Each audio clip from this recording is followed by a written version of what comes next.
Viewers, പുതിയ വീഡിയോയിലോട്ട് എല്ലാവർക്കും സ്വാഗതം. ഇന്ന് കരിനാരങ്ങ അച്ചാറിടുന്ന വീഡിയോയാണ് നമ്മൾ ചെയ്യാനായിട്ട് പോകുന്നത്. അതിനായിട്ട് 2 കരിനാരങ്ങ എടുത്തിട്ടുണ്ട്. അത് നന്നായിട്ട് തൊലിയൊക്കെ ചെത്തിക്കളഞ്ഞ് ക്ലീൻ ചെയ്ത് വെച്ചിട്ടുണ്ട്. ഇനി അത് നമുക്ക് ചെറുതായിട്ടൊന്ന് അരിഞ്ഞെടുക്കണം കേട്ടോ.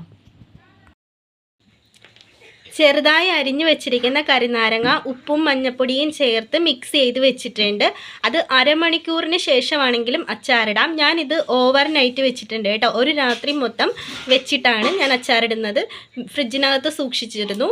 പിറ്റേ ദിവസമാണ് ഞാനിത് അച്ചാറിടാനായിട്ട് എടുക്കുന്നത് കേട്ടോ. ഇനി ഇതിന് വേണ്ട ഇൻഗ്രീഡിയൻസ്: വെളുത്തുള്ളി ചെറിയ കഷ്ണങ്ങളായി അരിഞ്ഞു വെച്ചിട്ടുണ്ട്.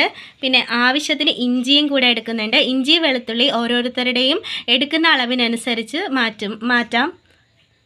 പിന്നെ നമ്മൾ കുറച്ച് കാന്താരി എടുത്തു വെച്ചിട്ടുണ്ട് കേട്ടോ. കാന്താരി ഇല്ലാത്തവർക്ക് പച്ചമുളകാണെങ്കിലും യൂസ് ചെയ്യാം. അതും ആവശ്യത്തിന് എടുക്കുക. പിന്നെ ഞാനൊരു 4 തണ്ട് കറിവേപ്പില ക്ലീൻ ചെയ്ത് വെച്ചിട്ടുണ്ട്. അപ്പോൾ ഇത്രയും സാധനങ്ങളാണ് നമുക്ക് ഈ കരിനാരങ്ങ അച്ചാറിടാനായിട്ട് ആവശ്യമുള്ളത് കേട്ടോ. ആണ് കേട്ടോ. നമ്മൾ ഒരു ചട്ടി അടുപ്പത്ത് വെച്ചതിന് ശേഷം എണ്ണ ഒഴിച്ചു കൊടുക്കുക. ആവശ്യത്തിന് എണ്ണ ഒഴിച്ചു കൊടുക്കുക. എണ്ണയൊന്ന് നന്നായിട്ട് ചൂടായി വന്നതിന് ശേഷം കടുകിട്ട് കൊടുക്കുക. കടുകൊന്ന് പൊട്ടി വരുമ്പോഴത്തേക്കും കുറച്ച് ഉലുവ കൂടി അതിനകത്തോട്ട് ചേർത്ത് കൊടുക്കുന്നുണ്ട്. അതും ഒന്ന് പൊട്ടി വരണം. ആ സമയത്ത് നമ്മൾ ഗ്യാസിൻ്റെ ഫ്ലെയിം ഒന്ന് ചെറുതായിട്ട് കുറച്ച് കൊടുക്കുക. അതും ഒന്ന് നന്നായിട്ട് പൊട്ടി വരുമ്പോഴത്തേക്കും അടുത്തതായിട്ട് നമ്മൾ കറിവേപ്പിലയാണ് ചേർത്ത് കൊടുക്കാൻ പോകുന്നത്. കൂടെ ചേർത്ത് കൊടുത്തതിന് ശേഷം വെളുത്തുള്ളി ഇഞ്ചിയും കൂടെ അതിനകത്തോട്ട് ചേർത്ത് കൊടുക്കുക. ഈ സമയത്തൊക്കെ നമ്മൾ ഫ്ലെയിം നന്നായിട്ട് കുറച്ച് വെച്ചിട്ട് നന്നായിട്ട് വഴറ്റി കൊടുക്കുക. പിന്നെ നമ്മൾ എടുത്തു വെച്ചിരിക്കുന്ന കാന്താരി കൂടെ അതിനകത്തോട്ട് ചേർത്ത് കൊടുക്കുക. എന്നിട്ട് നന്നായിട്ട് മിക്സ് ചെയ്ത് കൊടുക്കുക. നന്നായിട്ട് വഴറ്റിക്കെടുക്കുക. ഇതെല്ലാം പച്ചമണം മാറുന്നത് വരെ നമ്മൾ നന്നായിട്ട് ഫ്ലെയിം കുറച്ചിട്ടുകൊണ്ട് തന്നെ നന്നായിട്ട് വഴറ്റി കൊടുക്കുക. ഈ സമയത്തൊക്കെ ഗ്യാസിൻ്റെ അടുത്ത് നിന്ന് കുറച്ച് അകലം പാലിക്കുക കേട്ടോ. കാര്യം ഇത് പൊട്ടിത്തെറിച്ച് നമ്മുടെ കണ്ണിലൊക്കെ വീഴാനായിട്ടുള്ള സാധ്യത കുറേ ഉള്ളത് കൊണ്ട്, കാന്താരി ആയതുകൊണ്ട് നമ്മൾ ജസ്റ്റ് ഒരു അകൽച്ച പാലിച്ചിട്ട് വേണം കേട്ടോ നമ്മളത് പാചകം ചെയ്യാനായിട്ട്. നമ്മൾ ഈ അച്ചാറിനകത്തോട്ട് മുളക് പൊടി ചേർക്കുന്നില്ല കേട്ടോ. നമ്മൾ മഞ്ഞ കളറിൽ തന്നെയാണ് ചെയ്യുന്നത്. അതുകൊണ്ടാണ് കൂടുതൽ കാന്താരി ഇതിൽ ആഡ് ചെയ്ത് കൊടുക്കുന്നത്. ഒന്ന് ചെറുതായിട്ട് വഴഞ്ഞു വന്നിട്ടുണ്ട് കേട്ടോ. ഇതിൻ്റെ പച്ചമണമൊക്കെ ഏകദേശം ഒന്ന് മാറി നന്നായിട്ട് വഴഞ്ഞു എന്ന് തോന്നുമ്പോഴത്തേക്കും നമ്മൾ അടുത്ത ഇൻഗ്രീഡിയൻറ്റ് ചേർത്ത് കൊടുക്കുന്നതാണ്. ഇനി നാരങ്ങ നമ്മൾ അതിനകത്തോട്ട് കരിനാരങ്ങ ചേർത്ത് കൊടുക്കുന്നുണ്ട്. നന്നായിട്ട് നമ്മുടെ ആ ഗ്രേവി ഒന്ന് നന്നായിട്ട് വഴണ്ടതിന് ശേഷം നമ്മൾ കരിനാരങ്ങ അതിനകത്തോട്ട് ചേർത്ത് കൊടുക്കുന്നുണ്ട്. അപ്പോൾ കരിഞ്ഞു പോകാതെ പ്രത്യേകം ശ്രദ്ധിക്കണം കേട്ടോ. അതുകൊണ്ട് ആ ഒരു പരുവത്തിന് തന്നെ നമ്മൾ കരിനാരങ്ങ ചേർത്ത് കൊടുക്കേണ്ടതാണ്. എന്നിട്ട് നന്നായിട്ടൊന്ന് മിക്സ് ചെയ്ത് കൊടുക്കുക.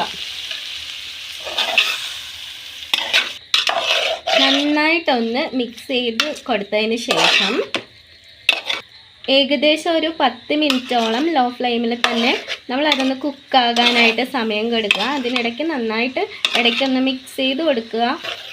ഇനി ഒരു 10 മിനിറ്റ് നേരം നമുക്കിതൊന്ന് കുക്ക് ചെയ്യാനായിട്ടുള്ള സമയം കൊടുക്കാം കേട്ടോ. ഇതൊന്ന് ചെറുതായിട്ടൊന്ന് വെന്ത് വന്നോട്ടെ. കരിനാരങ്ങ ഏകദേശം ഒന്ന് കുക്കായി വന്നിട്ടുണ്ട് കേട്ടോ. ആ സമയത്ത് അതിനുള്ളിലുള്ള വെള്ളമൊക്കെ ചെറുതായിട്ട് നന്നായിട്ട് ഇറങ്ങി വന്നിട്ടുണ്ട്. പിന്നെ നമ്മൾ ഇതിന് നല്ല കയ്പ്പ് കാണും കേട്ടോ. ആ കയ്പ്പ് ഒന്ന് കുറയാനായിട്ട് അതിനകത്തോട്ട് നമുക്ക് 4 സ്പൂൺ പഞ്ചസാരയാണ് ഞാനിവിടെ ചേർത്ത് കൊടുക്കുന്നത്. അപ്പോൾ ആ പഞ്ചസാര നമുക്ക് അതിനകത്തോട്ട് ആഡ് ചെയ്ത് കൊടുക്കാം. അല്ലെങ്കിൽ നല്ല കയ്പ്പ് കാണും കേട്ടോ. അപ്പോൾ ഓരോരുത്തർക്കും ആവശ്യത്തിനുള്ള പഞ്ചസാര ചേർത്ത് കൊടുക്കുക. ഞാനിവിടെ 4 സ്പൂൺ പഞ്ചസാരയാണ് ചേർത്ത് കൊടുക്കുന്നത്. എന്നിട്ട് നന്നായിട്ട് അത് മിക്സാക്കി കൊടുക്കുക. നന്നായിട്ട് മിക്സാക്കി എടുക്കുക. ഇനി ഞാൻ അതിനകത്തോട്ട് ഒരു 1/4 കപ്പ് വിനാഗിരിയാണ് കേട്ടോ ചേർത്ത് കൊടുക്കുന്നത്. അത് ഓരോരുത്തർക്കും ആവശ്യത്തിനനുസരിച്ച് മാത്രം ചേർത്ത് കൊടുത്താൽ മതി കേട്ടോ. അപ്പം ഞാനൊരു 1/4 ഗ്ലാസ്സോളം വിനാഗിരി ചേർത്ത് കൊടുക്കുന്നുണ്ട്. എന്നിട്ട് നന്നായിട്ട് നമുക്ക് അതും ചേർത്ത് യോജിപ്പിക്കുക. നന്നായിട്ടൊന്ന് ഇളക്കി യോജിപ്പിക്കുക. നമ്മൾ ഇതിനകത്ത് നേരത്തെ ഉപ്പ് ചേർത്തത് കൊണ്ട് ഉപ്പ് പിന്നെ ചേർക്കേണ്ട ആവശ്യം വന്നിട്ടില്ല കേട്ടോ. നമ്മളൊന്ന് ഇടയ്ക്കൊന്ന് ടേസ്റ്റ് ചെയ്ത് നോക്കുക. ഉപ്പ് ആവശ്യമെങ്കിൽ ചേർത്ത് കൊടുക്കുക. ഇവിടെ എനിക്ക് പാകത്തിന് ഉപ്പുള്ളത് കൊണ്ട് ഞാൻ വീണ്ടും ഉപ്പ് ചേർത്ത് കൊടുക്കുന്നില്ല കേട്ടോ. അപ്പോൾ അതൊന്ന് ആ സമയത്ത് അത് മാത്രം ഒന്ന് ശ്രദ്ധിച്ചേക്കുക. ഫൈനലി നമ്മുടെ അച്ചാർ റെഡി ആയിട്ടുണ്ട്. നന്നായിട്ട് തണുത്തതിന് ശേഷം മാത്രം ചില്ലുകുപ്പിയിലാക്കി സൂക്ഷിക്കുക കേട്ടോ. ചില്ലുകുപ്പിയിലാക്കി സൂക്ഷിക്കുമ്പോൾ നമ്മളിതിൽ വെള്ളം ഒന്നും ആഡ് ചെയ്യാത്തത് കൊണ്ട് തന്നെ കൂടുതൽ കാലം കേടുകൂടാതിരിക്കും. മാത്രമല്ല അച്ചാർ പ്രിപ്പയർ ആയതിനു ശേഷം നമ്മളൊരു 4 ദിവസത്തിന് ശേഷം മാത്രം ഉപയോഗിക്കുന്നതാണ് കൂടുതലും നല്ലത്. കാരണം ഏത് അച്ചാറാണെങ്കിലും ഒരു 4-5 ദിവസത്തിന് ശേഷം മാത്രമേ അതിൻ്റെ ടേസ്റ്റ് നന്നായിട്ട് അറിയാനായിട്ട് പറ്റത്തുള്ളൂ. മാത്രമല്ല ഈ നാരങ്ങ അച്ചാറുകളൊക്കെ എല്ലാം തന്നെ നല്ല കയ്പ്പ് കാണും.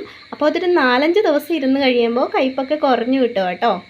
അപ്പോൾ ഇനി നമ്മൾ നാരങ്ങ തണുത്തതിന് ശേഷം മാത്രം, കരിനാരങ്ങ തണുത്തതിന് ശേഷം മാത്രം കുപ്പിയിലാക്കി വെക്കും. അച്ചാർ തണുത്തതിന് ശേഷം ഞാനൊരു ചില്ലുകുപ്പിയിലാക്കി സൂക്ഷിച്ചിട്ടുണ്ട് കേട്ടോ. ഒരു 4-5 ദിവസത്തിന് ശേഷം മാത്രം ഉപയോഗിക്കുക. അപ്പോൾ കയ്പ്പൊക്കെ നന്നായിട്ട് മാറിയിട്ടുണ്ടാകും കേട്ടോ. അപ്പോൾ എല്ലാവരും ഇതൊന്ന് ട്രൈ ചെയ്ത് നോക്കുക. വളരെ സിമ്പിളായിട്ട് പെട്ടെന്ന് ഉണ്ടാക്കാൻ പറ്റിയ അച്ചാറാണിത്. അപ്പോൾ എല്ലാവരും ഒന്ന് ട്രൈ ചെയ്ത് നോക്കുക. നമ്മുടെ വീഡിയോ ഇഷ്ടപ്പെട്ടെങ്കിൽ ചാനൽ സബ്സ്ക്രൈബ് ചെയ്യുക, ലൈക്ക് ചെയ്യുക, ഷെയർ ചെയ്യുക. അടുത്ത വീഡിയോയുമായി വരുന്നത് വരെ ടാറ്റാ.